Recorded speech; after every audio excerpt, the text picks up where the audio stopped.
제가 소거를 하겠습니다.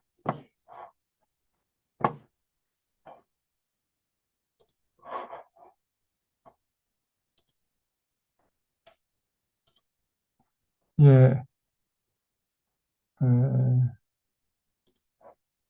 오늘은 에스라서를 합니다. 에스라서.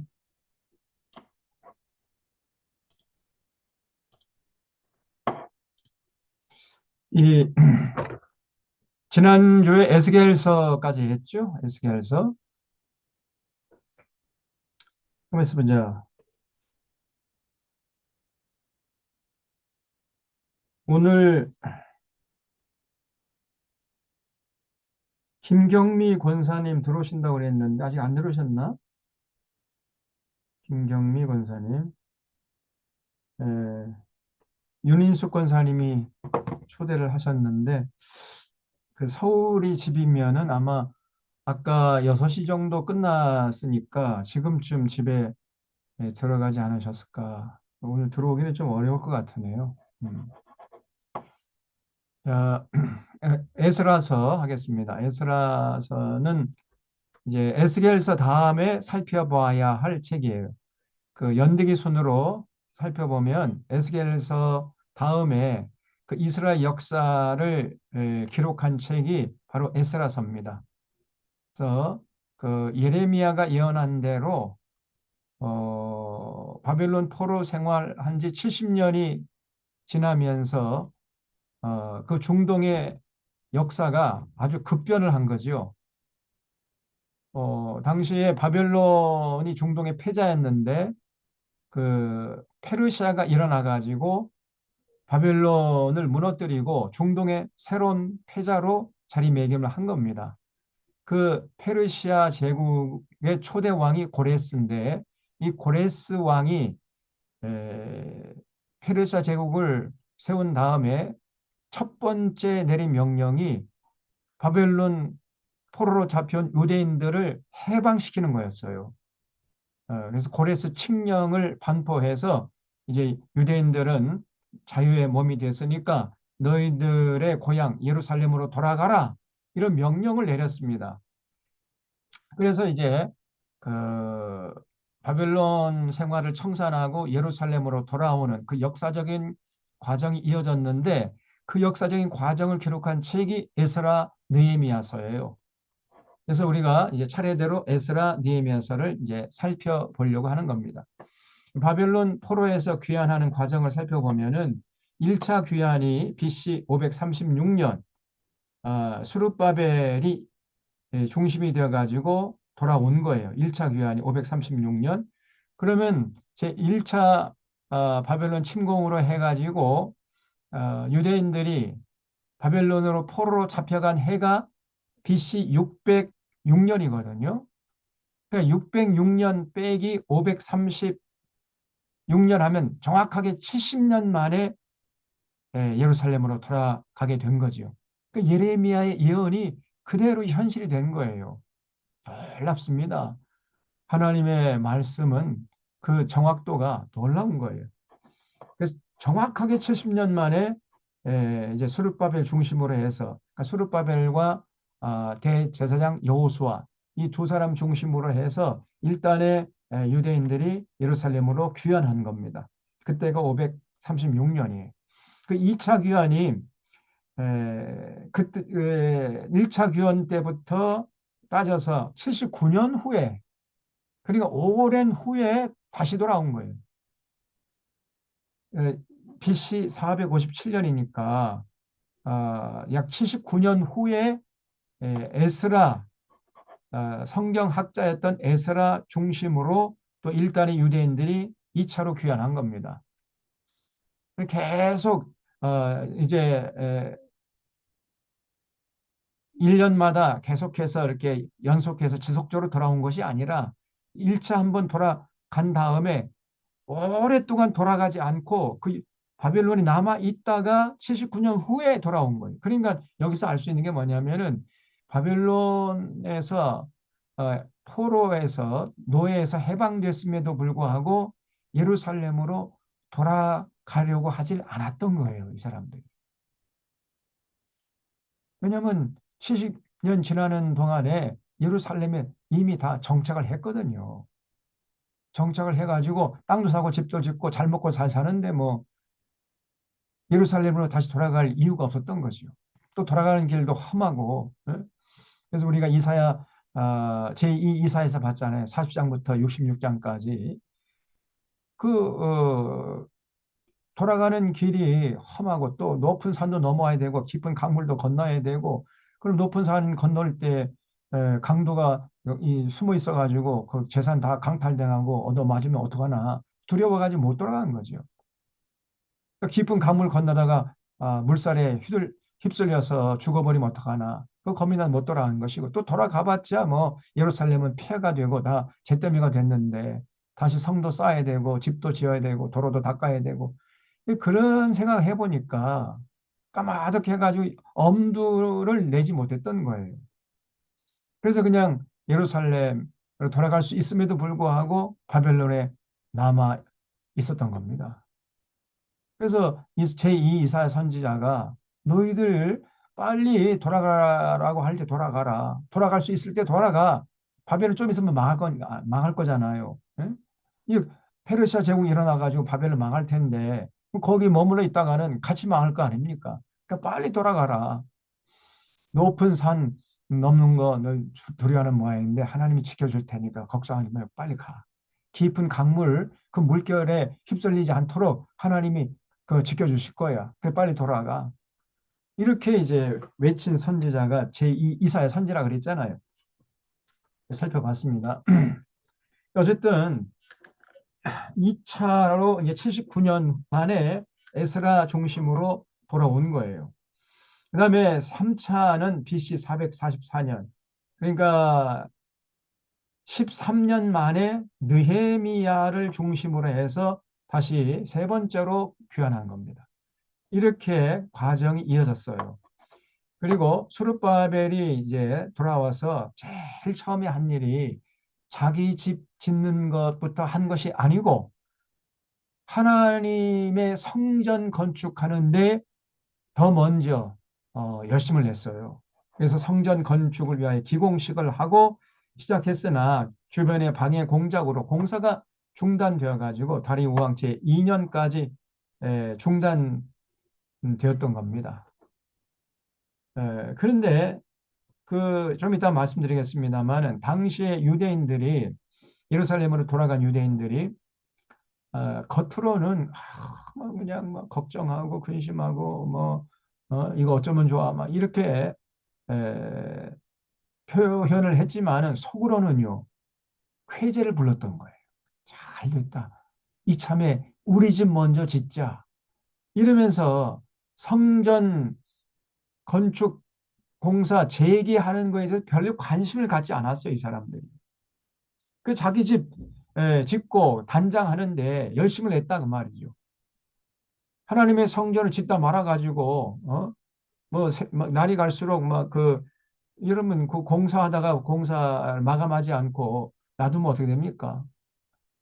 거미줄이 치고 뭐 날로 날로 이제 에, 그 낡아질 거 아닙니까? 근데 그거를 뭐 개념하지도 않고 그냥 자기 집 짓는데 정신이 다 팔려 있었던 거죠, 이 사람들이. 그때에 일어나서 활동했던 선지자들이 이제 학계 스가리아 어떤 선지자들이었던 거예요. 그래서 이 사람들이 빨리 성전 공사 재개해라.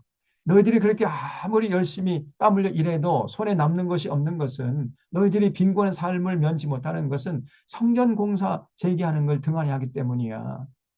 빨리 성전 공사 재개해. 이렇게 에, 그들을 촉구하고 격려하는 이런 말씀들을 맺었던 거예요. 학계 스가랴 선지자가. 이렇게 역사가 이제 진행이 됐던 겁니다. 음, 그래서 이 에스라서를 살펴보면은 1부와 2부로 돼 있어요. 1부는 에스라서 1장부터 6장이고 2부는 7장부터 10장까지입니다. 1장부터 6장까지는 1차 귀환에 대한 얘기예요. 그래서 그 수룹바벨 중심으로 이제 예루살렘으로 돌아와 가지고 성전 건축하는 내용입니다. 아, 그리고 이제 일단의 사람들만 돌아왔지 대부분의 유대인들은 바벨론에 남았던 거예요. 그 바벨론 남은 유대인들이 에, 잘못하면은 하만이라는 사람의 그 음모에 의해서 괴멸될 뻔했습니다. 돌아갈 수 있었을 때 돌아가지 않고 바벨론 남아 있다가 하만이라는 사람에 의해서 그냥 전멸될 뻔했단 말이죠. 거기에 대한 역사를 기록한 책이 에스더서죠. 에스더서. 그래서 이제 1장부터 6장까지 살펴보고 에스더서를 우리가 공부를 할 겁니다. 그다음에 이제 2장 제 2부는 에스라서 7장부터 10장에 기록되어 있는데 2차 포로 귀환 이야기예요. 아까 말씀드린 대로 에스라가 중심이 되어 가지고 예루살렘에 귀환해서 이 에스라는 이제 성경 학자였거든요. 그래서 당시 예루살렘 백성들에게 성경을 전혀 모르니까요. 성경 모르는데 어떻게 하나님을 제대로 섬기겠습니까? 그렇죠? 오늘 한국 교회가 가장 큰 문제점이 이거예요. 어떤 종교적인 열심은 참 대단하고 열심이 특심인데 문제는 올바른 방향을 찾지 못하고 있다는 겁니다. 올바로 하나님을 섬겨야 되는데 예? 잘못된 방향에서 하나님을 섬기고 있단 말이에요. 근데 그 사실 자체를 몰라요. 왜냐하면 성경을 모르니까. 성경이 하나님이 어떤 분이시고 뭘 원하시고 뭘 요구하시는지 예? 하나님 성품이 어떻고 하나님의 계획이 어떻고 하나님의 규례 법도 명령이 뭔지 이걸 우리에게 자세하게 가르쳐 주기 때문에 성경을 알아야 제대로 신앙생활을 하면서 하나님을 섬길 수 있을 텐데 성경을 모르니 뭐 각기 그냥 제 속에는 옳은 대로 하나님 섬기답시고 하긴 하는데 이게 하나님이 원하시는 모습이 아니란 말이죠. 음? 하나님을 기쁘게 하려면 하나님이 원하시는 대로 해드려야죠. 하나님이 예? 여러분 그렇잖아요. 어떤 강사님이 오셔가지고 강사님 참 대접을 하고 싶은데 그러면 제일 처음에 우리가 하는 건 뭡니까? 그 강사님이 뭘 좋아하시는가, 뭘 드시고 싶은가, 강사님이 식성이 뭔가 이걸 알아보려고 그러잖아요. 마찬가지입니다. 우리가 하나님 섬겨야 되잖아요. 그러면 하나님이 좋아하시는 게 뭔가? 하나님이 기뻐하시는 게 뭔가? 하나님 어떨 때 기뻐하시는가? 하나님 우리에게 요구하시는 게 뭔가? 이걸 알아야 할 거 아닙니까? 그건 전혀 몰라요. 그냥 내 식대로 하나님 섬기면 하나님 기뻐하시겠지. 천만의 말씀 만만의 공덕입니다. 그래서 당시에 이런 한국배 교인들처럼 그 예루살렘에 돌아간 이스라엘 백성들이 성경을 몰랐던 거예요. 그 사실을 알고 이제 에스라가 예루살렘으로 돌아가서 제일 중점적으로 한 게 뭐냐면 율법을 가르쳐요. 율법. 당시에는 이제 모세오경이죠. 창세기, 출애굽기, 레위기, 민수기, 신명기 이 율법서를 가르친 거예요.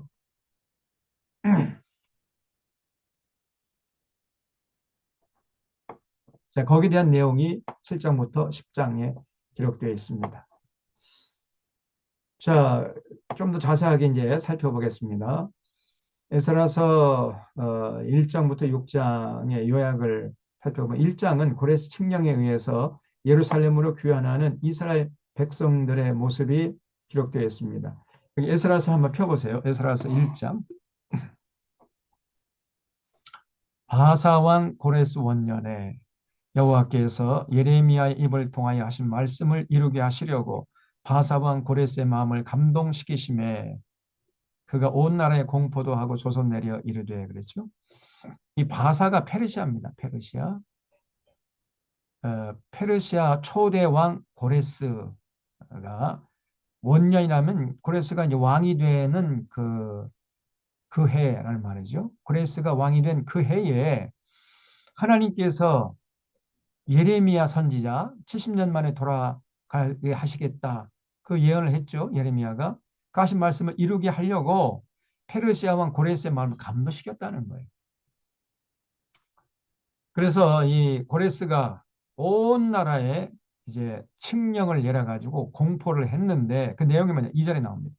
바사 왕 고레스는 말하노니 하늘의 하나님 여호와께서 세상 모든 나라를 내게 주셨고 나에게 명령하사 유다 예루살렘의 성전을 건축하라 하셨나니. 야, 아니 이방 나라의 고레스가 좀 이런 얘기 할 수 있습니까?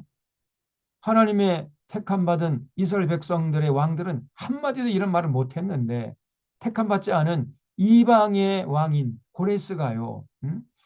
그 여호와 하나님께서 세상 모든 나라를 내게 주셨고 내게 명령해 가지고 유다 예루살렘에 성전을 건축하라고 하셨다. 그 이방의 왕이었던 고레스 입에서 이런 말이 튀어나오는 거예요. 그러니까 고레스의 마음속에 여호와 하나님에 대한 신앙이 자리 잡고 있는 걸 엿볼 수 있죠. 그 고레스에게 여호와 하나님에 대한 신앙을 심어준 사람이 누구라 그랬습니까? 이사야, 아니 다니엘이라고 했죠. 다니엘. 다니엘이 바벨론 포로로 잡혀가 있다가 이제 고레스를 맞이해가지고 고레스에게 당신이 잘나서 페르시아 제국을 세운 게 아니라 하나님께서 당신을 쓰시려고 어, 그 당신을 세우신 것이다. 교만하면 안 된다. 내가 당신 오기를 70년 동안 기다렸다. 백발의 성성한 노인네 이 다니엘이요.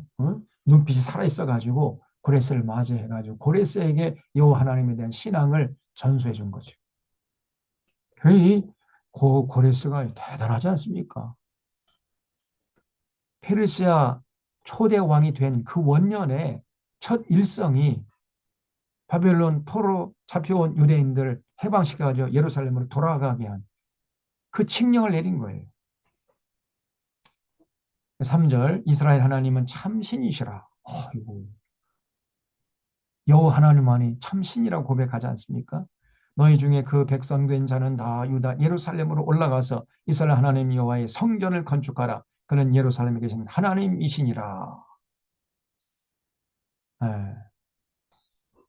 그 남아있는 백성이 어느 곳에 머물러 살든지 그곳 사람들이 마땅히 은과 금과 그 밖의 물건과 짐승으로 도와주고 그 외에도 예루살렘에 세울 하나님의 성전을 위하여 예물을 기쁘게 드릴지니라. 이렇게 명령을 내렸어요. 그래서 1장 2절부터 4절까지를 이렇게 박스로 이렇게 묶어 주십시오. 그 옆에다가 고레스 칙령 이렇게 적어 주세요. 고레스 칙령.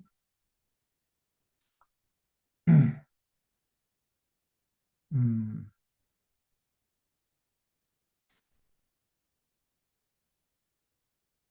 그래서 이런 고레스 칙령에 의해서 이제 에, 바벨론의 포로 생활하던 유대인들이 이제 예루살렘으로 돌아옵니다. 5절. 이에 유다와 베냐민 족장들과 제사장들과 레위 사람들과 그 마음이 하나님께 감동을 받고 올라가서 예루살렘의 여호와의 성전을 건축하고자 하는 자는 다 일어나니 그 사면 사람들이 은그릇과 금과 물품들과 짐승과 보물로 덮고 그 외에도 예물을 기쁘게 드렸더라. 고레스 왕이 또 여호와의 성전 그릇을 꺼내니 옛적에 느부갓네살이 예루살렘에서 옮겨다가 자기 신들의 신당에 뒀던 것이라. 그러니까 느부갓네살이 약탈해 간 그 모든 성전의 성물들을 다시 다 돌려줬다는 거예요. 바사왕 고레스가 창고지기 미르드닷에게 명령하여 그 그릇을 꺼내어 세워서 유다 총독 세스바살에게 넘겨주니 그 수는 금 접시가 30개, 은 접시가 1000개요, 칼이 29개요, 금 대접이 30개요, 그보다 못한 은 대접이 410개요, 그 밖에 그릇이 1000개이니 금은 그릇이 모두 5400개라. 사로잡힌 자를 바벨론에서 예루살렘으로 데려갈 때 세스바살이 그 그릇들을 다 가지고 갔더라. 그랬죠. 그래서 이렇게 이제 1차로 귀환을 했어요. 귀환한 사람들의 명단이 2장에 보면 쭉 빼곡하게 기록되어 있습니다. 옛적에 바벨론 왕 느부갓네살에게 사로잡혀 바벨론을 갔던 자들의 자손들 중에서 노임을 받고 해방되어서 예루살렘과 유다도로 돌아와 각자 성읍으로 돌아간 자 곧 스룹바벨과 이 스룹바벨 총독이죠. 예수아와, 이 예수아가 대제사장 여호수아입니다. 여호수아, 예수아 똑같은 얘기예요. 또 느헤미야와 스라야와 르엘라야와 모르드게와 빌산과 미스발과 비그웨와 루흠과 바니 등과 함께 나온 이스라엘 백성의 명수가 이러하니 바로스 자손이 2172명이요. 쭉 이제 각 지파별로 사람의 숫자를 다 기록하고 있죠. 그 다음에 36절을 보면 제사장들은 여호수아의 집 여다야 자손이 973명이요. 인멜 자손이 1052명이요. 바수올 자손이 1247명이요. 하림 자손이 1017명이었더라. 또 레위 사람은 호다위야 자손 곧 예수아와 감미엘 자손이 74명이요. 노래하는 자들은 아삽 자손이 128명이요. 문지기의 자손들은 살룸과 아델과 달문과 악굽과 하디다와 소베 자손이 모두 139명이었더라. 느디님 사람들은 시아 자손과 하수바 자손과 답바요 자손과 이 느디님 사람이 누구겠습니까? 여러분, 여호수아가 가나안 정복 전쟁을 할 때에 그 가나안 사람들 중에 변장해가지고 항복을 한 사람들이 있었죠. 네? 그 먼 곳에서 온 나그네처럼 이렇게 여호수아를 속여가지고 결국은 여호수아가 속아 넘어가지고 그 사람들을 받아서 그 장작 패는 물 깃는 그런 하인으로 삼았던 그 족속이 있었잖아요. 그 누구죠? 기브온 족속입니다. 기브온. 여기 여호수아서 9장에 보면은 그 기본 족속이 나오는데 그래서 이 여호수아서 9장 26절에 여호수아 그대로 행하여 그들을 이스라엘 자손의 손에서 건져서 죽이지 못하게 아니라 그날에 여호수아가 그들을 여호와께서 택하신 곳에 회중을 위하여 여호와의 제단을 위하여 나무를 패며 물을 깃는 자들로 삼았더니 오늘까지 이르느니라 했죠. 이 기브온 족속들이 파죽지세로 이스라엘 백성들이 가나안 땅을 정복해 가는 걸 보고 야, 저 사람들 당할 수가 없다. 그래 마치 먼 나라에서 온 것처럼 이렇게 나그네 복장을 해가지고 여호수아를 속여가지고 결국은 이제 그 이스라엘 족속의 그 나무 패는 자들 또 물 깃는 자들 그 하인으로 이렇게 이제 살아가게 됐는데 목숨은 부지했죠.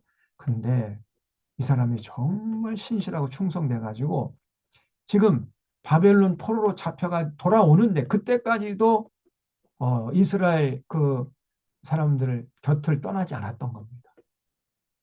그 기브온 자손들의 후손이 느디님 사람들이 느디님 사람 참 대단한 사람들이죠. 아주 신실한 사람들. 느디님 사람들은 사하 자손과 하수바 자손과 답바옷 자손과 게로스 자손과 시이하 자손과 바돈 자손과 쭉 넘어가 가지고 이렇게 해가지고 64절에 보면 온 회중의 합계가 42,360명이요. 그 외에 남종과 여종이 7,337명이요. 노래하는 남녀가 200명이요. 말이 736이요. 노새가 245요. 낙타가 435요. 나귀가 6,720이었더라. 다 합해 보면 약 5만 명 정도 됩니다. 5만 명 정도가 돌아온 거예요. 대부분 또 남자만 돌아왔습니다. 아내들은 안 돌아왔어요. 바벨론에 그냥 남았습니다. 이게 나중에 큰 화근이 된 거예요. 응? 아니 남편이 가면 같이 와야지. 예? 그러니까 이 여자들이 가는 길이 멀고 힘들고 또 가봤자 뭐 고생이 뻔하니까 그 그냥 바벨론에 남으려고 했던 거예요. 가려면 당신이나 가요. 그러니까 남편만 보낸 겁니다. 여러분 이 희노애락을 같이 예? 부부가 같이 해야죠. 그 그렇지 사지라고 생각하면 더 같이 와야지. 사지라고 생각하니까 자기는 안 가고 남편만 보내고 그럼 되겠습니까? 나중에 이게 큰 문제가 돼요. 나중에 우리가 이제 학계 스가랴서를 통해 살펴볼 때 내가 이 내용이 나옵니다. 어쨌든 5만 명 정도 대부분 남자들만 돌아온 거예요. 그 남자들이 돌아와가지고 살다 보니까요. 이 밤이 무서운 거예요, 밤이. 그래 현지철을 얻어서 살다가 그만 이제 우상 숭배에 빠져버린 겁니다. 이런 치명적인 실수를 범한 거예요. 제일 처음에 그 예루살렘에 돌아올 때에는 우리가 스마에서 봤잖아요. 그냥 그 마음속에 거룩한 열정과 의지가 막 불타고 있어서 이번 돌아가기만 하면 우리가 이번에야말로 진짜 하나님의 뜻을 잘 받들어서 하나님을 기쁘게 해드리자. 이런 거룩한 의지와 열정이 막 불타고 있었다니까요. 그런 모습을 보시고 하나님께서 기뻐하실 것이다. 이 스바냐 선지자가 이렇게 예언을 해놨잖아요. 근데 그건 잠깐이고 웬걸 그만 여지없이 예, 현지철 얻어가지고 또 우상 숭배에 빠져버린 거예요. 그러니까 하나님 마음이 어떠했겠습니까? 그런 결정적인 그 빌미를 제공한 게 이제 그 이제 어, 그 아내들이었어요.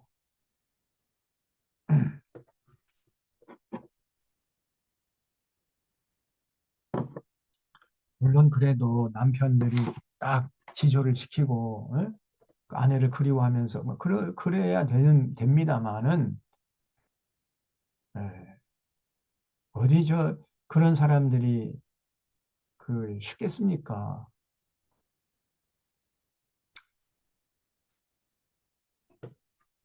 그래서 항상 부부는 일심동체 아닙니까? 한 몸이니까 항상 함께 다녀야 돼요. 자, 그래서 5만 명 정도가 이제 돌아와 가지고 3장에 보면은 이 사람들이 이제 무슨 일을 제일 먼저 하나님 앞에 나가서 제사 드린 거죠. 3장 1절에 이스라엘 자손이 각자의 성읍에서 살았더니 일곱째 달에 이르러 일제히 예루살렘에 모인지라. 그러니까 전국에 저도 살다가 일곱째 되는 날에 예루살렘에 모여 가지고 요사닥의 아들 예수아와 여호수아 대제사장이죠. 그의 형제 제사장들과 스알델의 아들 스룹바벨과 총독입니다. 그의 형제들이 다 일어나 이스라엘 하나님 제단을 만들고 하나님의 사람 모세 율법에 기록한 대로 번제를 그 위에서 드리려 할세 무리가 모든 나라 백성을 두려워해 제단을 그 터에 세우고 그 위에서 아침 저녁으로 여호와께 번제를 드리며 기록된 규례대로 초막절을 지켜 번제를 매일 정수대로 날마다 드리고 초막절은 8일 동안 지키는 절기죠. 그래서 매일 같이 상번제 드리고 또 그 초막절 그 규례가 나와 있잖아요. 민수기에 보면 그 초막절 규례대로 하나님 앞에 제사 드렸다는 거예요. 매일 정수는 날마다 드리고 그 후에는 항상 드리는 번제와 이 상번제예요. 초하루와 여호와의 모든 거룩한 절기의 번제와 사람이 여호와께 기쁘게 드리는 예물을 드리되 제사 드리고 또 제물 갖다 바치고 이랬는 거죠. 일곱째 달 초하루부터 비로소 여호와께 번제를 드렸으나 일곱째 달 초하루 7월 1일이면은 나팔절이죠. 유대인들은 7월 1일을 신년으로 삼습니다. 새해로 삼아요. 우리는 1월 1일 또 음력으로 하면 이제 그 설날을 신년으로 삼는데 이 사람들은요 7월 1일을 신년으로 삼는 거예요. 그러면 그날 이제 새해가 됐다 해가지고 막 나팔 부는 거예요. 그래서 나팔절이에요. 나팔을 불면서 새해가 된 것을 축하하는 그런 날, 그때부터 이제 여호와께 번제를 드렸으나 그때 여호와의 성전 지대는 미처 놓지 못한지라. 아직 그 성전의 기초는 닦지 못했다는 거죠. 이에 석수와 목수에게 돈을 주고 또 시돈 사람과 두로 사람에게 먹을 것을 마실 것과 기름을 주고 바사왕 고레스 명령대로 백향목을 레바논에서 요빠 해변까지 운송하게 되었더라. 그래서 이제 성전 건축을 준비해 가지고 8절 예루살렘에 있는 하나님의 성전에 이른 지 2년 둘째 날. 네, 이게 개월수로 따지면은 2년 둘째 달이면은 26개월이라고 생각하는 사람이 있는데 그건 잘못된 생각이고요. 2년째 되는 둘째 달이에요. 그럼 몇 개월입니까? 14개월이죠. 14. 시험에 나옵니다. 예루살렘으로 귀환한 지 1년 정도는 성전 건축 준비를 철저하게 한 다음에 곧바로 성전 건축을 시작했다는 거예요. 그걸 알 수 있어요, 여기. 그래서 2년째 되는 둘째 달에 스알델의 아들 스룹바벨과 요사닥의 아들 예수아와 다른 형제 제사장들과 레위 사람들과 무로 잡혔다가 예루살렘에 돌아온 자들이 공사를 시작하고 성전 기공식을 이제 한 거예요. 20세 이상의 레위 사람을 세워 여호와의 성전 공사를 감독하게 하며 이에 예수아와 그의 아들들과 그의 형제들과 감미엘과 그의 아들들과 유다 자손과 헤니 닷 자손과 그의 형제 레위 사람들이 일제 일어나 하나님의 성전 일꾼들을 감독하니라. 건축자가 여호와의 성전의 기초를 놓을 때에 제사장들은 예복을 입고 나팔을 들고 아삽 자손 레위 사람들은 재금을 들고 서서 이스라엘 왕 다윗의 규례대로 여호와를 찬송하되 찬양으로 화답하며 여호와께 감사 이르되 주는 지극히 선하심으로 그 인자하심이 이스라엘에게 영원하시도다. 이렇게 찬양할 때 저 사람들의 마음속에 얼마나 감격의 물결이 넘쳤겠습니까? 이 70년 만에 돌아와가지고 그렇게 70년 동안 그냥 지질이 고생하면서 이제 간신히 예루살렘 돌아와가지고 돌아오는 과정도 얼마나 힘들었겠습니까? 험산 줄령 넘어야 돼, 깊은 강물로 건너야 되고 그 모든 위험을 무릅쓰고 이제 돌아와가지고 제일 먼저 폐허가 된 예루살렘에 도착해가지고 성전 공사를 시작할 때 그 사람들의 마음속에 일령이었던 그 감격의 물결이 얼마나 대단했겠냔 말이에요. 아마 눈물을 줄줄 흘렸을 겁니다. 그래서 우리가 이런 성경을 읽을 때는 우리도 그 상상력을 동원해 가지고 그렇게 감격스럽게 읽을 수 있어야 돼요. 찬양을 화답하며 여호와께 감사하여 이르되 주는 지극히 선하심으로 그 인자하심이 이스라엘에게 영원하시도다. 이렇게 찬양하니 모든 백성이 여호와의 성전 기초가 놓임을 보고 여호와를 찬송하며 큰 소리로 즐거이 부르며 제사장들과 레위 사람들과 나의 많은 족장들 첫 성전을 보았으므로 여기 첫 성전은 뭐죠? 그렇죠. 솔로몬 성전. 그러니까 나이가 지긋하게 드신 분들 아주 어렸을 때 바벨론 포로로 잡혀갔다가 돌아온 사람들은 솔로몬 성전을 봤잖아요. 응? 그 솔로몬 성전이 얼마나 화려했습니까? 그 화려했던 그 솔로몬 성전에 비하면 지금 자기들이 지으려고 하는 성전 너무 초라하단 말이에요. 그러니까 너무 하나님께 죄송스러워. 그래가지고 첫 성전을 보았으므로 이제 이 성전의 기초가 넓고 대성통곡했다는 거예요.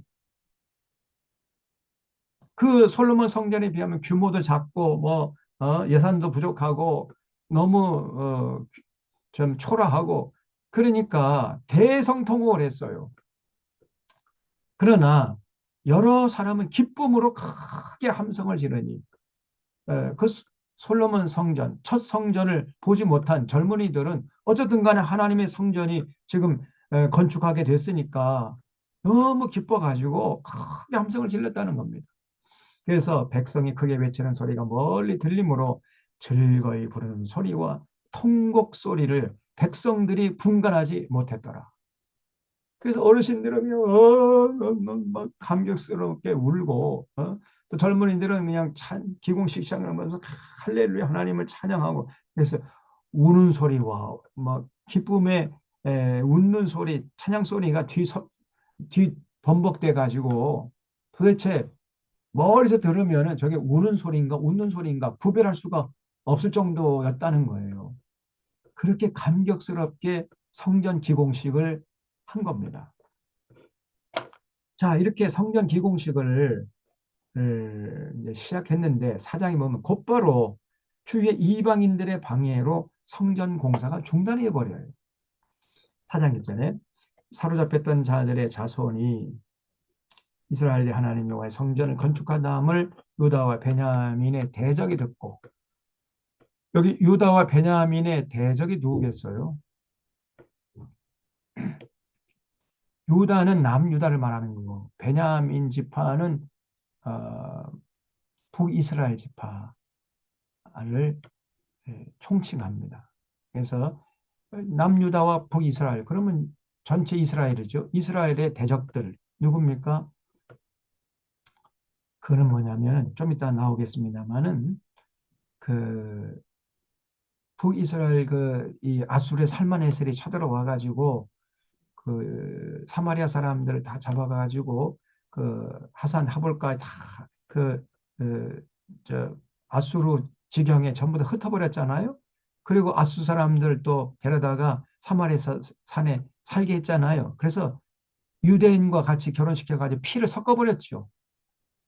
그때부터 사마리아 사람들 그러면은 유대인들은 아주 질색팔색을 했어요.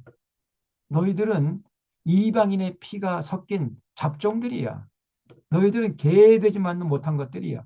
이렇게 굉장히 가증이 었단 말이에요. 그 예수님 당시에도 어, 유대인들이 사마리아 사람들 아주 가증히 여겼던 거거든요. 그 역사적인 그런 기원이 있습니다. 근데 예수님은 뭐 사마리아 사람이고 뭐고 뭐 가리지 않고 그냥 모든 사람을 평등하게 대했어요. 그걸 보고 또 그냥 그 유대인들은 쳐 죽일 놈자 막 예수님을 이렇게 미워했던 거죠. 아니 뭐 하나님 나라에서 혈통이 무슨 상관이 있습니까? 예? 중요한 거는 그 인격 속에 자리 잡고 있는 사상과 신앙이 어떠하냐 이게 중요한 것이지. 예? 아니 뭐 흰둥이면 어떻고 검은둥이면 어떻고 황색이면 어떠냐 말이에요. 그건 겉껍질이죠, 껍질.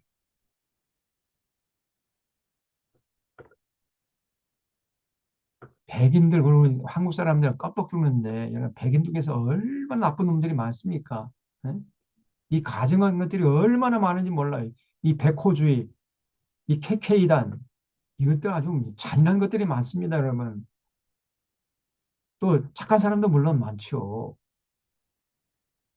마찬가지예요. 우리 또 황인종들도 아시아 뭐 동양 사람들 가운데도 착한 사람도 많고 아주 나쁜 놈들도 많죠.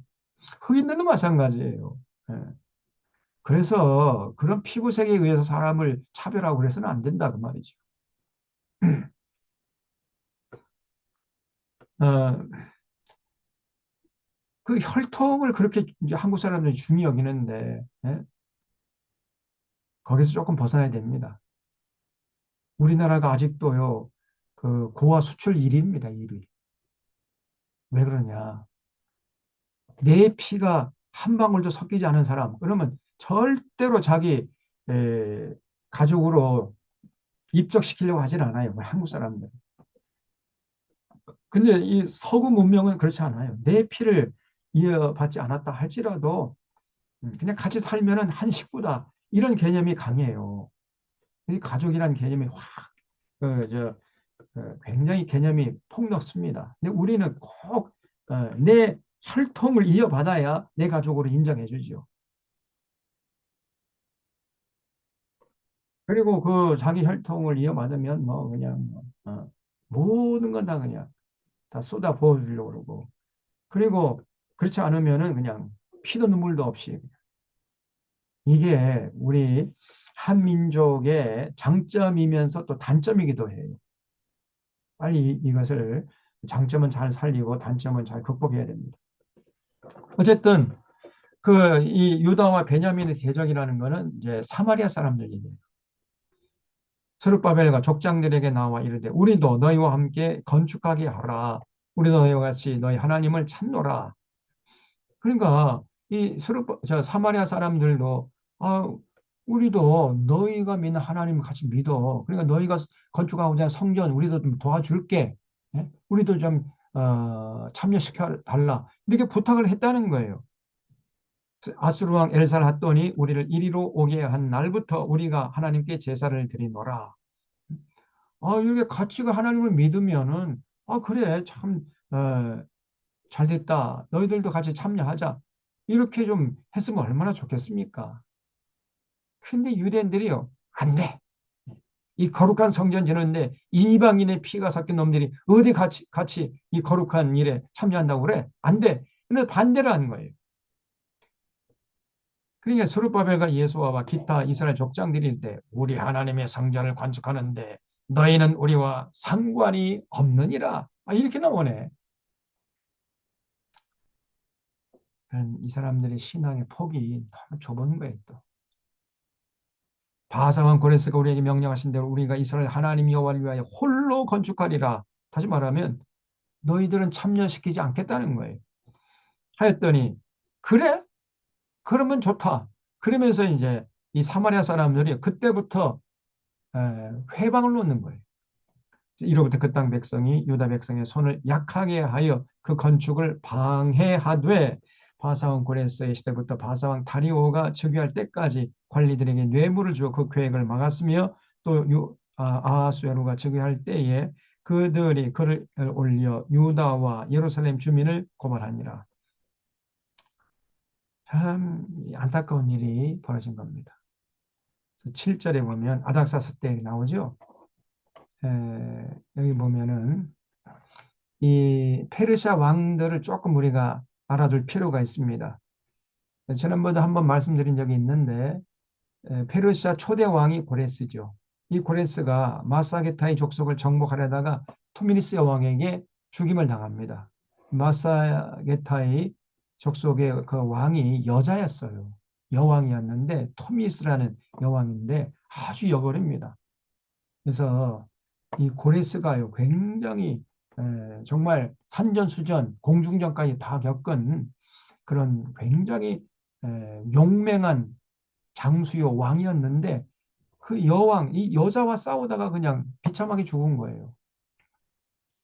여기 보시면은 이게 이제 그 페르시아 제국입니다.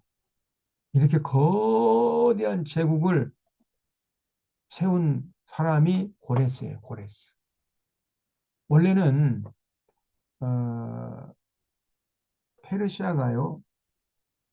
그, 이 정도, 이 정도의 페르시아, 여기 있네, 수산. 페르시아, 여기에요. 여기서부터 출발한 나라예요. 원래는 여기가 페르시아였습니다. 그래, 이 조그마한 나라가 이 메데라는 이 거대한 제국을 집어삼켜버린 거예요. 그래서 페르시아 할 때는 메데 페르시아라고 하기도 합니다. 근데 사실은 페르시아예요, 페르시아. 이렇게 조그마한 나라가 이 고레스에서 여기서 이제 왕이 일어나가지고 거대한 메대 제국을 집어삼켜버리고 또 여기 이제 리디아 왕국인데 리디아 왕국 큰 나라거든요. 여기 지금 터키인데 터키 중서부 쪽에 리디아 왕국이 있었는데 여기 집어삼켜버리고 여기가 이제 바벨론 제국이었어요. 이 바벨론. 이 바벨론도 무너뜨려 버린 거예요. 당시 바벨론이 이 중동의 패자였는데 이 바벨론 성을 무너뜨리고 그다음에 애국까지 점령해 버렸어요. 페르시아 제국이. 그래야 이런 거대한 땅덩어리를 자랑하는 페르시아 제국. 그 행정구역이 127도입니다. 127도. 우리나라 행정구역은 전국 8도 노래자랑 그러잖아요. 8도인데 얘네들은 127도라니까. 스케일이 달라요. 어마무시하면 땅덩어리가. 그런 거대한 제국을 일으켰던 고레스가 이 토미르스 여자 왕에게 죽임을 당합니다. 여기가 이제 마사게테 족속 여기. 여기는 정복하지 못했어요. 다른 민족들은 벌벌 떨면서 고레스에게 조공을 바치는데 이 마사게테의 족속만큼은 예? 찾아오지도 않고 코빼기도 안 보이는 거예요. 그래서 괘씸해가지고 고레스가 이 마사게테 족속을 이제 침공을 했다가 그냥 그 토미리스 여왕에게 죽임을 당한 겁니다. 예.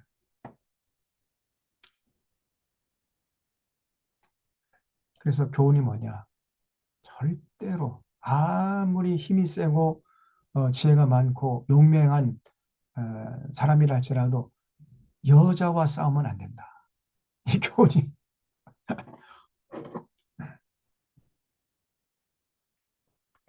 잘못하다가 죽는 수가 있습니다. 그 다음에 이제 그 아들이 아닥사스다. 근데 여기 에스라서 4장에 나오는 4장 7절에 아닥사스다가 바로 이 고레스의 아들 아닥사스다예요. 이에 일반 문서에는 캄비세스 2세라 나옵니다. 캄비세스 2세, 에스라서 4장에 나오는 아닥사스다가 카메세스 2세예요. 이 아닥사스다가 구스를 침략하다가 구스는 저기 지금의 이디오피아입니다. 아프리카 이집트 밑에 이디오피아가 있잖아요. 여기가 구스예요, 구스. 여기가 이집트고. 그래서 이 구스 땅을 에, 점령하려고 군대를 이끌고 이제 가다가 여기는 이 아프리카 여기가요. 가도 가도 끝없는 사막이거든요. 사막. 그러니까 군사들이 축축 그냥 늘어서 쓰러져 죽어버리는 거예요. 가기도 전에 군사 절반은 잃었습니다. 그래서 안 되겠다 해가지고 퇴각하라 해가지고 퇴각해가지고 어디까지 하냐면 이 다메섹까지 온 거예요. 여기 다메섹. 다메섹까지 와 다메섹에서 이 그 사도 바울이 부활하신 예수님을 만난 곳이 다메섹이죠. 예, 다메섹. 그 다메섹에서 하룻밤 자고 이제 다음 날 아침에 예, 호기롭게 말 안장 위에 앉아가지고 제군들이여 출발하고 그 칼을 칼집에 꽂는다는 것이 자기 허벅지를 찔러버린 거예요. 그래서 파상풍으로 죽었어요. 야닥사스다가 구슬 침략하려다가 다메섹에서 파상풍으로 죽었습니다. 그리고 이 아닥사스가요 굉장히 잔인한 사람이에요. 권력을 유지하기 위해서는 그냥 뭐 수단 방법 가리지 않고 자기 일가 친척들 다 죽여버린 자기 동생마저도 죽여버린 사람입니다. 이런 권력의 속성이 정말 무서워요. 응? 아니 도대체 권력이 뭐라고? 이 아닥사스의 동생이 이제 스메르디스인데 스메르디스가 자기보다 출중하거든요. 그러니까 시기 질투해가지고 음, 예, 이제 이 구스를 침략을 하다가 중간에 예, 저 동생 자네는 지금 본국에 무슨 또 쿠데타가 있을 수가 있으니까 돌아가서 나라를 잘 지키게나 하고 이제 본국으로 돌려 보내고 그 뒤에 자객을 보내가지고 죽여버린 거예요. 이렇게 잔인했습니다. 아닥사스다가. 이렇게 잔인한 짓을 한 놈은 자기도 비참하게 죽는 거예요. 예? 저 윤석열이 저렇게 잔인한 짓 했잖아요. 그 이번에 저 정말 이 무기징역 때렸는데 사형을 시켜야 됩니다. 사형 저거는. 아니 이 직위원 이 판사가 예? 이 내란 사건의 이 역사적인 엄중감과 무게감 전혀 느끼지 못하는 놈이죠. 이 직위원이요. 예? 이게 얼마나 엄중한 사건이냐고요. 이 대한민국이 이제 쫄딱 망할 뻔했는데 그러한 이 역사의 무게감이나 역사의 그 자기가 지금 재판하고 있는 이 재판의 엄중함에 대해서 전혀 느끼지 못하는 놈이 그런 자가 무슨 판사를 한다고 저렇게 앉아 있는지 말이에요. 정말 기가 찰 노릇입니다. 그 어, 판사 선고하는 그 논거를 읽어보면 기가 찹니다. 아주 축소하고 축소하고 저 윤석열이가 쿠데타를 일으키려고 치밀하게 준비를 했는데 아주 우발적인 사건이라는 거예요. 우발적인 사건. 그리고 고령일에서 그걸 참작해가지고 사형을 때리지 않고 무기징역 때린다는 거예요. 그럼 이심 가면 또 이제 감형되고 대법원 가면 또 감형되고 좀 이따가 이제 풀려나. 이따 짓을 하고 있는 거예요. 아닙니다, 여러분. 역사의 교훈을 삼기 위해서 저놈은 사형시켜가지고 사형 선고를 해가지고 당장 사형시켜야 돼. 그래서 광화문 내거리에 한 10년 걸어놔야 된다 그랬잖아요. 그러니까 다시는 그런 역적 도모를 꿈꾸지 못하도록 지금 이 땅에서 단 한 번도 그런 제대로 된 정의를 세우지 못했어요. 이 나라가. 이 친일파들을 단 한 명도 처단하지 못했습니다. 그 역사의 정의를 세우지 못했어요. 그리고 친일 쿠데타가 저희 군사 쿠데타가 두 번 있었잖아요. 그것도 단 한 번도 제대로 친일파들 차단하지 못했을 뿐 아니라 다 일개급 다 척진시켜가지고 이제 이승만 정권에서 뭐 호호 승승장구하고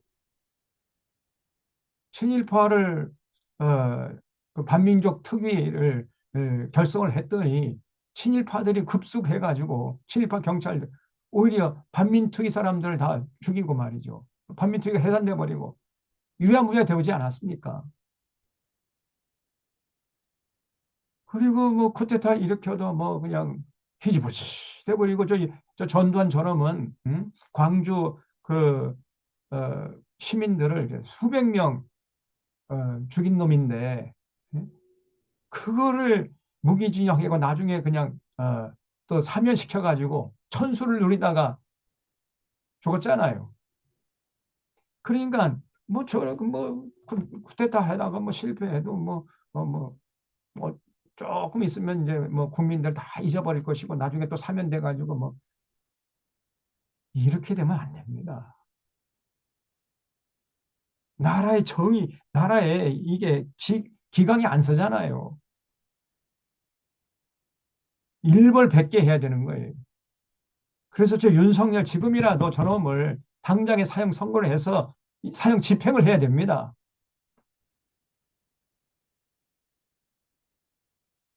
저는 재판한 지 시수 웃고 있잖아요.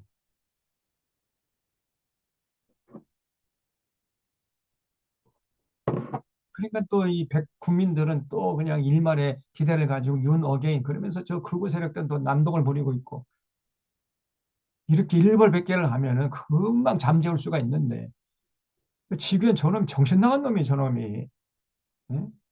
자기가 지금 재판하는 게 이게 얼마나 역사적으로 중요한 사건인지 역사의 엄중함을 그 무게감을 책임감을 전혀 느끼지 못하는 놈.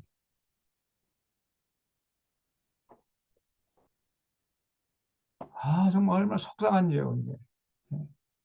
이 전부 다 여러분과 여러분의 자녀 손손에게 이게 영향을 미치는 겁니다. 이 속상해 해야 돼요. 그 분노해야 됩니다. 이 전부 조이대 그 뒤에 하나님의 공의와 정의를 짓밟고 있고 뒤에서 이 법비들 이것들이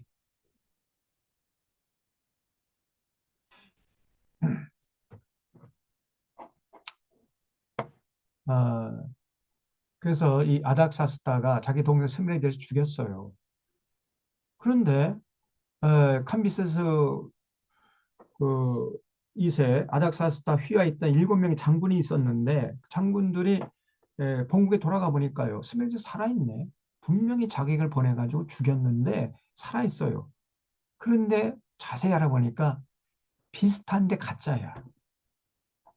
얼굴이 너무 비슷해요. 그래서 슈도입니다, 슈도. 그래서 이 가짜가 자기가 스메리디스를 노릇을 하면서 왕 노릇을 하고 있다는 사실을 알고 휘하 7명의 장군들이 합심해서 이제 이 슈도 스메리디스를 축출합니다. 그리고 7명의 장군들이 의논을 해서 집단 지도 체제를 할 것인가 아니면 우리 중에 한 명을 이제 왕으로 뽑아가지고 그 권력을 몰아줄 것인가 의논하다가 집단 지도 체제는 아무래도 이게 어렵습니다, 여러분. 하늘에 태양이 하나가 있어야지 태양이 둘이 있으면 안 되잖아요. 안 돼. 그래서 우리 중에 한 사람을 왕으로 추대하자. 그래가지고 결국 추대된 사람이 다리우스 히스타페스 1세예요. 이게 다리오 태양입니다. 이게 지금 에스라 4장 여기 5절에 보면 바사왕 고레스 시대부터 바사왕 다리오 이게 이 바로 여기 다리오 히스타페스 1세입니다. 그래서 에스라서 4장에 나오는 다리오는 전부 다 다리오 히스타페스 1세를 말해요. 고레스의 외삼촌 다리오 아닙니다. 고레스의 외삼촌 다리오가 나오는 것은 그 다니엘서지요. 다니엘서에 나온 다리오는 전부 고레스의 외삼촌 다리오를 말하는 것이고 에스라서 4장에 나오는 다리오는 전부 다 다리오 히스타피스 1세를 말하는 거예요. 그걸 구분할 수 있어야 됩니다. 성경에서는 그런 거 구별하지 않고 똑같이 그냥 다리오라고 해놨어요. 역사적인 그 배경을 모르면은 자꾸 헷갈릴 수 있습니다. 근데 이 다리오 히스파피스 1세가 큰일 한 사람이에요. 이 수상궁에서부터 시작해가지고 여기가 이제 사르디스 4대까지 예? 이 거리가 한 2,000km 이상 됩니다. 2,000km. 이 거리를 고속도로를 놓은 사람이 다리오 히스파피스 1세가.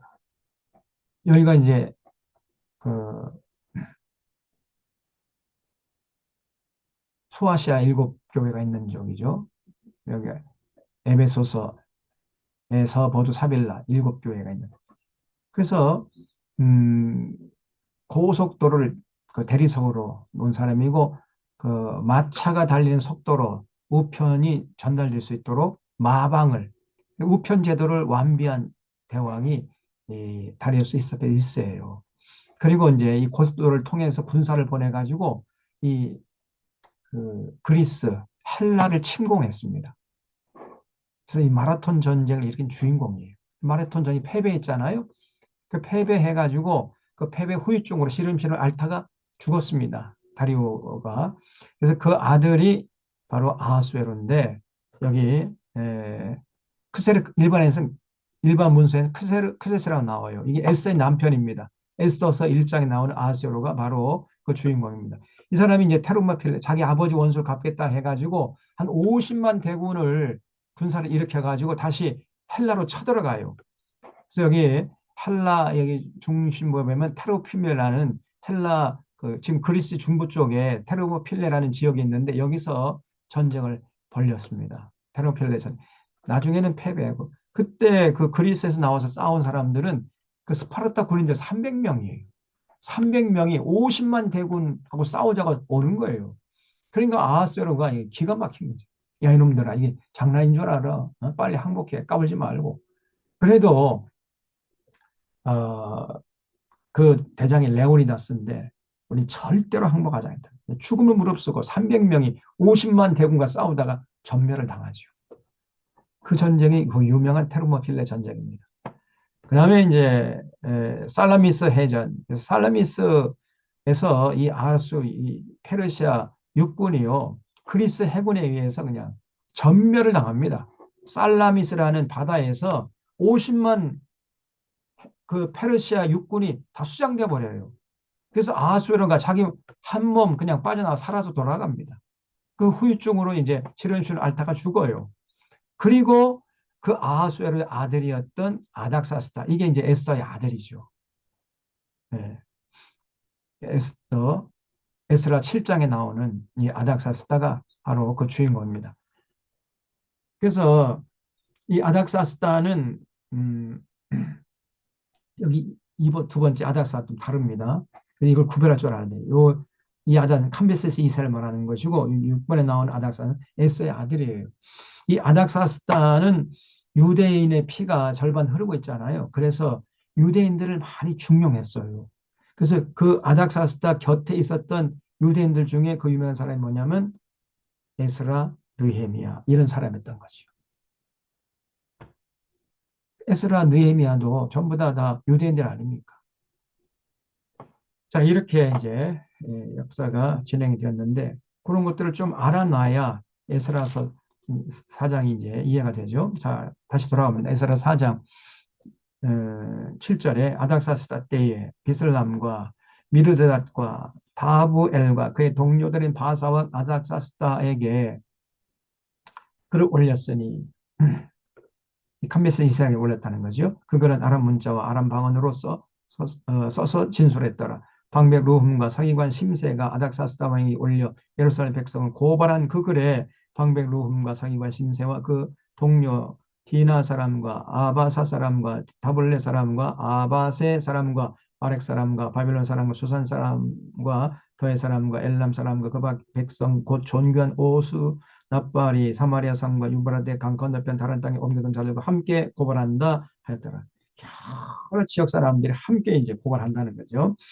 아닥사스에 올린 그 글의 초본은 이러하니라. 그 내용이 뭐냐? 강 건너편에 있는 신하들은 왕에게 아뢰나이다. 왕에게서 우리에게 올라온 유다 사람들이, 다시 말해 바벨론 폴에서 돌아온 사람들이 예루살렘에 이르러 이 패역하고 악한 성읍을 건축하는데, 패역 악한 성이 예루살렘 성이죠. 이 사람들은 예루살렘 성 패역하고 악한 성이라고 지금 폄훼하고 있습니다. 이미 그 기초를 수축하고 성곽을 건축하오니 이제 왕은 아쉬옵소서. 만약 이 성읍을 건축하고 그 성곽을 완공하면 저 무리가 다시는 조공과 관세와 통행세를 바치지 아니하리니 결국 왕들에게 손해가 되리이다. 이렇게 아주 저들을 음해하는 이런 내용의 편지를 페르시아 조정에 올려보낸 거예요. 만약에 이 예루살렘 성곽이 완공이 되면 저 사람들은 반드시 반역할 거라는 거예요. 자고로 예루살렘 땅은 역사적으로 반역의 땅이라는 겁니다. 그래서 이번에도 저 사람들이 왜 성벽을 저렇게 높이 쌓는가? 페르시아에 반역하기 위해서 지금 성벽을 쌓고 있다는 거예요. 그러니 절대로 저 공사를 그냥 놔두면 안 된다는 거예요. 그래서 결국은 완공하면은 통행세나 조공이나 관세를 바치지 않을 것이고, 그러면 페르시아 조정에게 손해가 될 것입니다. 그러니 우리가 이제 왕궁의 소금을 먹음으로, 거기 주시하십시오. 왕궁의 소금을 먹음으로. 이 소금이 옛날에는 월급이었어요. 쌀러리, 샐러리. 샐러리가 솔트에서 먹거든요. 솔트. 당시 월급을 소금으로 받았다니까요. 그래서 지금 그 페르시아 조정의 녹을 먹고 있다 이런 얘기예요. 왕궁의 소금을 먹음으로 왕이 수치당함을 참아보지 못하여 사람을 보내 왕에게 아뢰오니, 왕은 조상들의 사기를 살펴보시면 그 사기에서 이 성읍은 패역한 성읍이라, 예로부터 그 중에서 항상 반역하는 일을 행하여 왕들과 각도의 손해가 된 것을 보시고 아실지라 이 성읍이 무너집니다. 이 때문이다. 이제 감히 왕에게 아뢰오니 이 성읍이 중건되어 성곽이 준공되면 이로 말미암아 왕의 강 건너편 영지가 없어지리이다 했더라. 그러니까 여기서 알 수 있는 게 뭐냐면은 이스라엘 백성들이 성전 공사뿐 아니라 성벽 공사도 같이 했다는 것을 알 수 있어요. 성전 공사만 한 것이 아니고 성전 공사와 아울러 성벽 공사도 같이 진행했다는 것을 알 수 있습니다. 그래서 만약에 이 성벽이 다 완공이 되고 그러면은 저 사람들이 반드시 반역할 것입니다. 그러면은 예루살렘 땅을 페르시아 조정에서 잃어버리게 될 것입니다. 그러니 저 성벽 공사 그냥 내버려 두면 안 됩니다. 반드시 저 못하게 해야 됩니다. 이렇게 이제 편지를 써가지고 조정에게 올린 겁니다. 그래서 17절 왕이 방백 르흠과 서기관 심세와 사마리아에 거주하는 그들 동반들과 강 건너편 다른 땅 백성에게 조서를 내리니 일렀으되 너희는 평안할지어다. 너희가 올린 글을 내 앞에서 낭독시키고 명령하여 살펴보니 과연 이 성읍이 예로부터 왕들을 거역하며 그 중에서 항상 폐역하고 반역하는 일을 행하였으며 옛적에는 예루살렘을 다스리는 큰 군왕들이 있어서 강 건너편 모든 땅이 그들에게 조공과 관세와 통행사를 다 바쳤도다. 그때가 언제죠? 그렇죠. 다윗과 솔로몬 시대. 그때는 그 중동 지역의 패자로서 군림해가지고 많은 그 열방들의 그 조공을 받았잖아요. 어, 그러니까 그걸 알고 두려운 거죠. 페르시아 조정에서도 이제 너희는 명령을 전하여 그 사람들의 공사를 그치게 하여 그 성을 건축하지 못하게 하고 내가 다시 조서 내리기를 기다리라. 너희는 삼가서 이 일에 게으르지 말라. 어찌하여 화를 더하여 왕들에게 손해가 되게 하려 하였더라. 아닥사스다 왕의 조서 초본이 르훔과 서기관 심세와 그 동료 앞에서 낭독되며 그들이 예루살렘으로 급히 가서 예루살렘을 보고 권력으로 억제하여 공사를 그치게 하니 이에 예루살렘에서 하나님 성전 공사가 바사왕 다리오, 이게 다리오 히스타페스 1세예요. 바사왕 다리오 제2년까지 중단이 되었습니다. 자, 그래서 아까 말씀드린 대로 이게 공사가 중단되니까 호기롭게 기공식을 시작한 유대인들이요. 얼마나 낭패였겠습니까? 겉으로는 이게 어쩌면 좋으냐 막 낭패하는데 속으로는 쾌재를 불렀다니까. 아이고 잘됐다. 이참에 우리 집 먼저 짓자. 그러면서 성전 공사 재개에 대해서 전혀 관심이 없는 거예요. 이때 일어나서 하나님 보내신 선지자가 누구냐? 바로 학개 스가랴 선지자였어요. 그래서 여기 4장과 5장 사이에 학개 스가랴 선지자 시대 이렇게 적어 놓으세요. 학개 스가랴 선지자 시대. 그래서 우리가 이제 학개에서 스가랴서를 살펴보고 다시 에스라서 5장으로 돌아오려고 합니다. 음,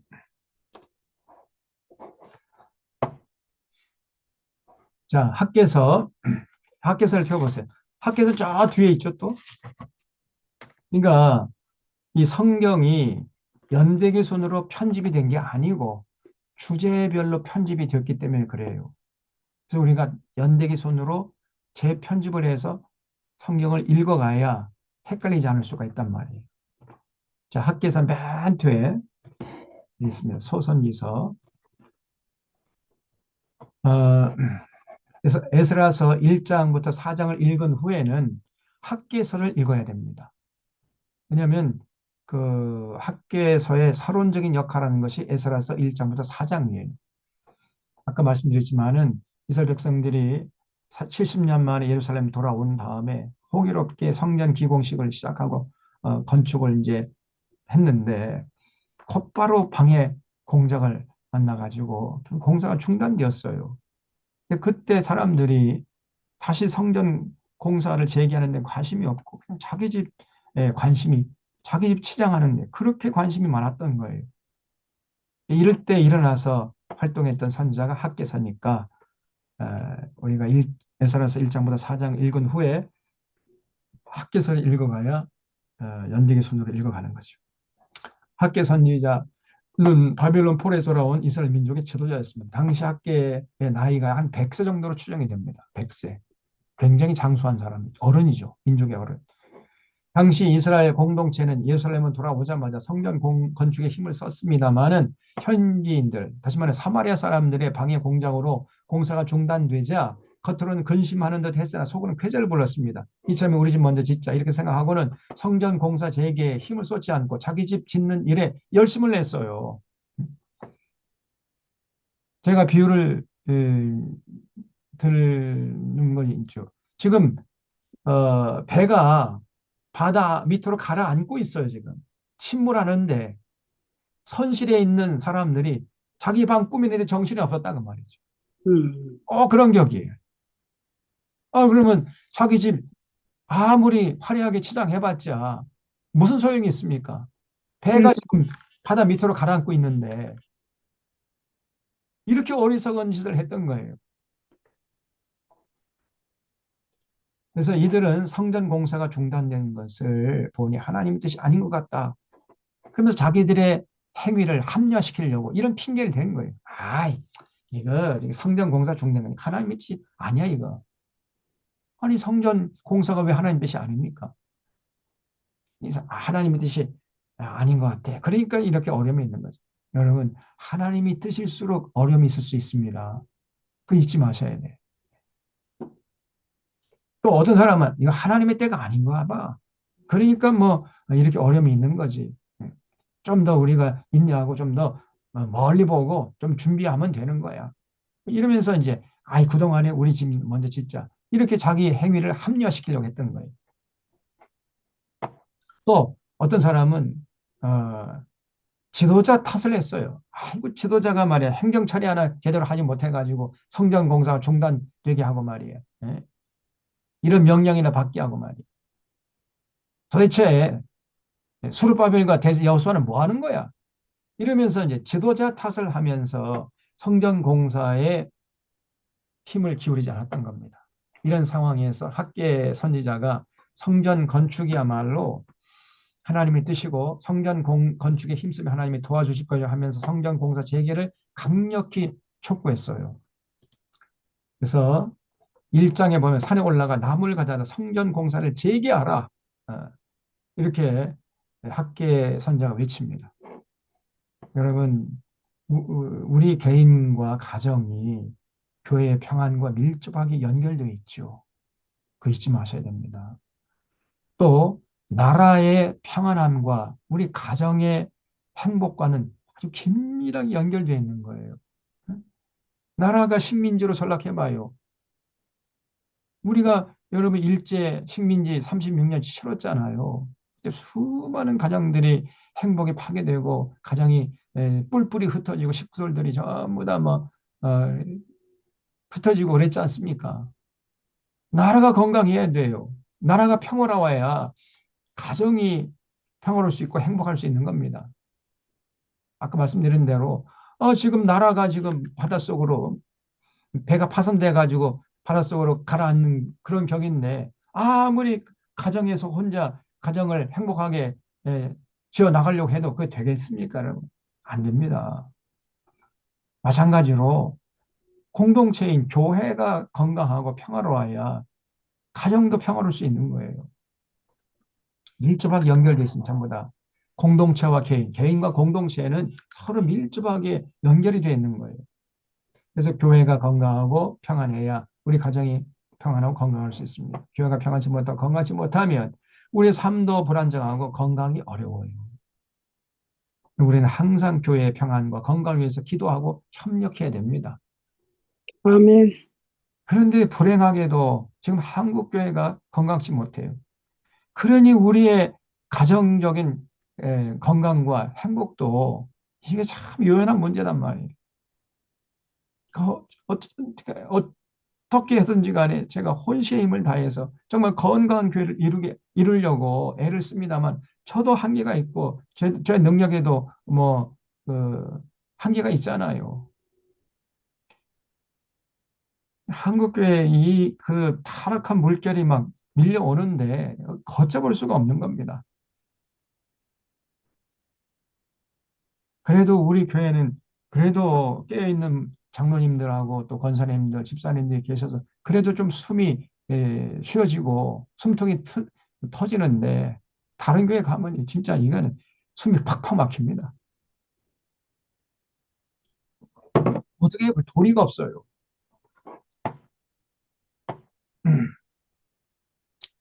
자, 1장에 보겠습니다. 다리오 왕 제2년 여섯째 달. 아까 에스라서 4장에서 성전 공사가 다리오 왕 몇 년까지 중단됐다 그랬죠? 4장 24절에서 다리오 왕 제2년까지 중단되었니라 그랬죠? 그래서 학계에서 1장에 보면 다리오 왕, 이게 다리오 왕 히스타피스 1세예요. 왕 2년 6개월. 2년 여섯째 달. 칠대 그러니까 하루에. 지금 성전 공사가 중단되어 있는 상태죠. 다리오 왕 제2년까지 성전 공사 중단되었다 하니까 그래서 성전 공사가 중단되고 있는 그 상태에서 다리왕 2년째 되는 여섯째 달, 그러니까 6월 그 달 초하루, 그러니까 6월 1일이죠. 6월 1일에 하나님께서 이제 학계를 부르신 거예요. 그래서 여호와의 말씀이 선지자 학계로 말미암아 스알델의 아들 유다 총독 스룹바벨과 여호 사닥의 아들 대제사장 여호수아에게 임하니라. 이랬을 때 만군의 여호와가 이같이 말하여 이르노라. 이 백성이 말하기를 여호와의 전을 건축할 시기가 이르지 아니하였다 하느니라. 네. 아이고 이거 아직 하나님의 때가 아닌가 봐. 이러면서 이제 핑계를 댔다는 거죠.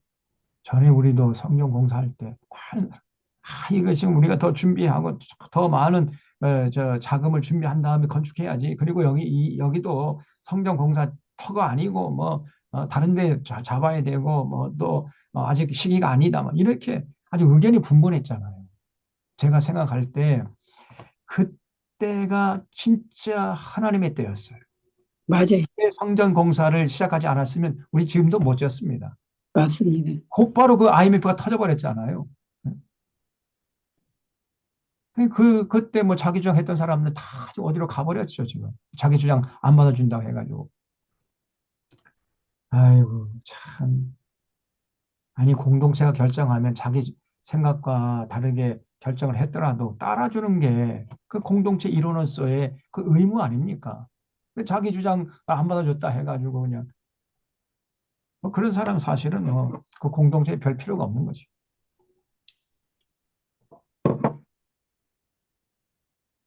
그래서 이 사람들도 이렇게 핑계를 많이 댔어요. 아직 여호와의 전을 건축할 시기가 이르지 아니했다.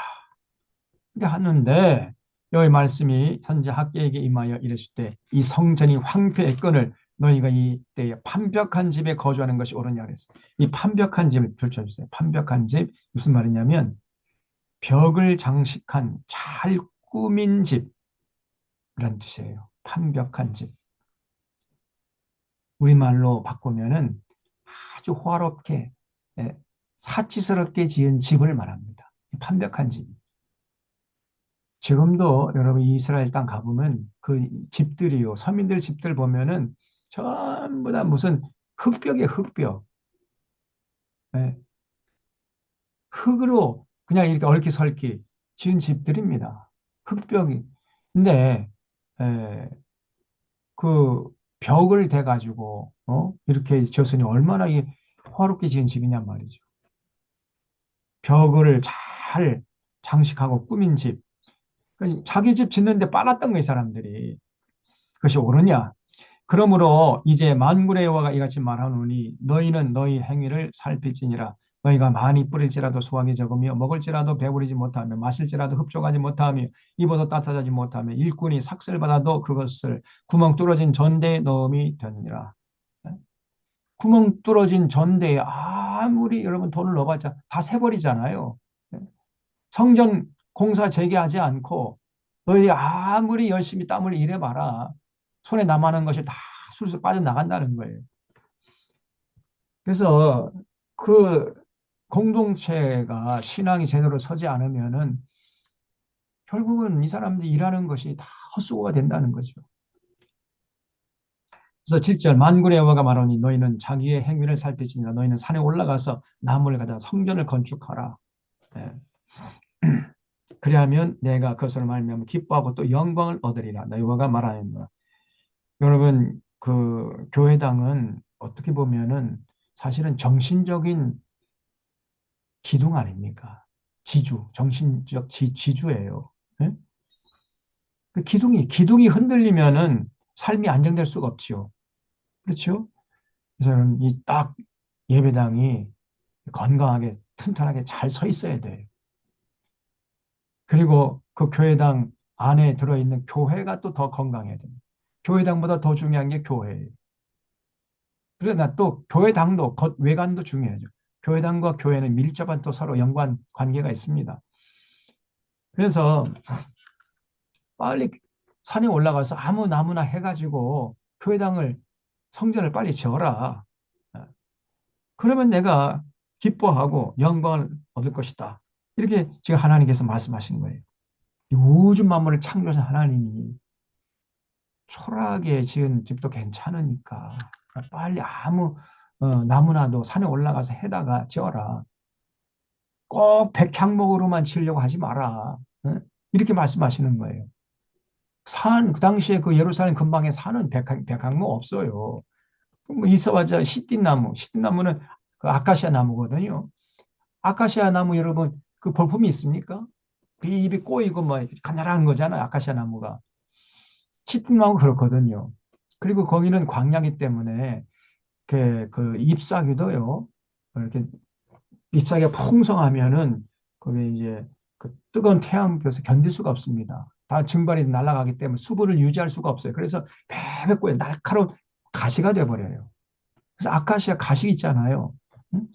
시띠나무도 가시가 있습니다. 왜냐하면 수분을 증발하는 걸 막기 위해서 아주 나무도 가늘고 잎이 꼬이고 사실은 성전 건축할 수 있는 제목이 안 돼요. 근데 그런 나무라도 괜찮다는 거예요. 그런 나무를 가져다가 빨리 성전을 건축해라. 초라한 성전이라도 괜찮다는 거예요, 하나님이. 이건 성전 물론 중요하지만 그 성전 자체가 중요한 것이 아니라 성전에 들어가 있는 그 공동체 건강, 신앙 건강을 위해서 성전이 필요한 거죠. 성전 자체가 중요한 게 아닙니다. 어, 지금 뭐 한국교회 뭐 수천억 들여가지고 예배당을 화려하게 짓는데 그 안에 들어가 있는 그 교회는 다 저것 요 썩어졌잖아요. 그 무슨 의미가 있습니까? 이 압구정동이나 지금 저쪽에 그 강남 땅인 대형 교회 이 사람들이 대부분 투기 세력들이에요. 네? 부동산 투기 세력들. 부동산 투기 해가지고 불로소득 가지고 한 번에 막 10억, 20억, 30억씩 이 벌어가지고 그 감사하다고 또 하나님께 감사한 거 마치고 그러면 또 교회는 그거 이 사람 참 믿음이 좋은 사람이다. 하나님이 축복하셨다 해가지고 축복을 남발하고 이러고 있는 겁니다. 지금. 부동산 투기 세력하고 한국 교회가 지금 커넥션이 공존하는 거예요. 이게. 예? 이게 지금 대형교회 실상이에요. 이게. 그래서 젊은이들의 앞길을 막고 있습니다. 젊은이들이 아무리 열심히 일해봤자 평생 모아봤자 어떻게 10억, 20억, 30억을 손에 줄 수 있습니까? 맞아요. 절대로 인성을 못하는 거예요. 그러니까 부동산 값을 막 천정부지로 올리고 근데 교회는 그걸 조장하고 있고 오늘 이것이 한국교회 모습입니다. 어떤 교회는 아예 부동산 전담 부목사를 둡니다. 부동산 전담 부목사가 있다니까요. 전국 다니면서 목 좋은데 해가지고 전부 다 보면 투기하네, 투기.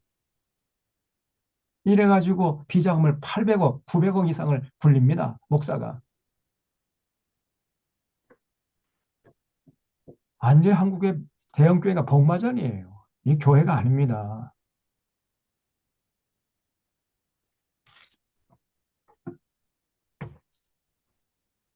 아, 우리 하나님은 그런 거 따지지 않는다는 거예요.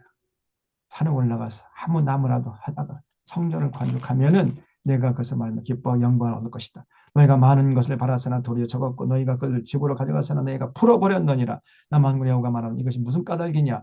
내 집은 황폐하였으니 너희는 각각 자기 집을 짓기 위하여 빨랐음이니라. 그러므로 너희로 말미암아 하늘은 이슬을 그쳤고 땅은 산물을 그쳤으며 내가 이 땅과 산과 곡물과 새 포도주와 기름과 땅의 모든 소산과 사람과 가축과 손으로 수고하는 모든 일에 한계를 들게 했느니라. 이렇게 지금 이제 학계가 외쳤던 거예요. 빨리 성경 공사 재개해라. 자, 여기까지 하다 보니까 시간이 이제 9시가 다 됐는데, 네. 학계에서 1장 12절부터는 다음 주에 이어서 하도록 하겠습니다. 이 정도로 하고, 그래서 이 성경을 전부 다 연대기 순으로 이렇게 에스겔 다음에 우리가 공부해야 할 책, 읽어야 할 책은 에스라서, 그다음에 학계 스가랴, 그다음에 또 다시 에스라 6장, 7장 돌아와 쭉 읽고, 그다음에 느헤미야서 읽고 이렇게 그 연대기 순으로 여러분 잘 머릿속에 정리를 해 놓으셔야 됩니다. 그러면은 역사적인 배경, 삶의 자리까지 잘 알면서 성경을 읽어갈 수 있게 되고, 그러면 성경이 굉장히 쉬워져요. 그리고 그냥 하나님 말씀이 팍팍 마음속에 와서 꽂히게 됩니다. 명확한 진리로 문양할 수 있게 되는 거예요. 자, 이 정도를 하고 기도하고 마무리하겠습니다. 하나님 아버지, 이스라엘 백성들이 바벨론 포로 생활 70년을 마치고 참 감격스러운 마음으로 예루살렘으로 귀향해서 호기롭게 성전 공사를 시작했습니다마는 방해 공작으로 말미암아 성전 공사가 중단되고, 또 처음에 그 뜨거웠던 신앙이 식어지면서 자기 집 짓는데 열중하는 이런 모습을 봤습니다. 또 그러다가 결국은 또 현지철을 얻어서 이방 사람들과 같이 어울리고 우상 숭배하는 이런 어리석음으로 다시금 나가는 모습을 저희들이 보면서 이 땅에 사는 날 동안까지 이런 어리석음을 저희들은 반복하지 않도록 저희들의 믿음과 용기와 분별력을 더하시고 주여 명철로 저희들을 무장시켜 주시옵소서. 하나님을 알 수 있는 그런 믿음의 눈을 열어주시고 성경 전체를 꿰뚫어볼 수 있는 영안을 가지고 말씀을 통해 계시하시는 하나님을 깊이 사랑하고 신뢰하고 의지하고 하나님의 뜻에 절대적으로 충성하며 사랑하는 진실한 믿음의 사람들 다 되게 하여 주시옵소서. 한 주간 동안 삶도 주님 앞에 올리고 감사하오니 예수님의 이름으로 기도하옵나이다. 아멘. 아멘. 수고하셨습니다. 고맙습니다. 감사합니다. 수고하셨습니다. 고생했습니다. 참석해 주셔서 감사합니다. 수고했습니다. 잘 보내시고요. 네. 다음 주에 뵙겠습니다. 감사합니다, 목사님.